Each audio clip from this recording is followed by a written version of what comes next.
السلام عليكم ورحمة الله وبركاته. أهلا بكم متابعي قناتي وفي حلقة جديدة من حلقات ممثلين زمان ونجومنا الخالدين. هنتكلم عن الممثل عبد الرحمن حامد.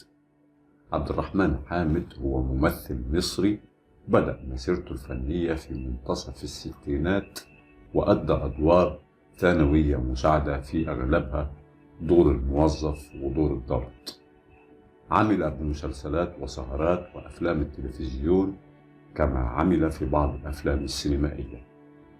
أدى دور المسؤول اليهودي في معظم مسلسلات الجاسوسية، ومن أهم أعماله مسلسل دموع في عيون وقحة عام 1908، ومسلسل رأفت الهجان عام 1987، وفيلم الأقمر عام 1978، وفيلم عصر القوة عام 1991، وفيلم الحقيقة اسمها سالم عام 1994.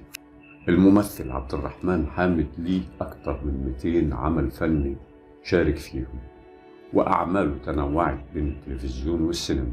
نذكر من أعماله اللي شارك فيها مسلسل عودة الروح، مسلسل دموع في عيون وقحة، مسلسل رفقا أيها الأبناء، مسلسل رحلة السيد أبو العلا البشري، مسلسل الأنصار، مسلسل سنبل بعد المليون، مسلسل دفاع الطهطاوي، مسلسل رأفت الهجان، مسلسل زهرة من كل بستان، مسلسل شارع الموالد.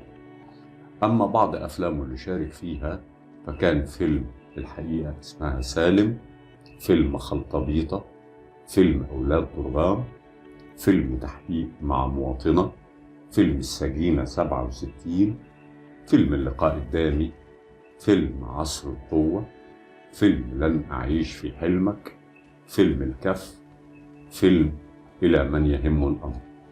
الممثل عبد الرحمن حامد للأسف لم نستدل على أي بيانات شخصية له، سواء تاريخ ميلاده أو هو على قيد الحياة أم توفاه الله.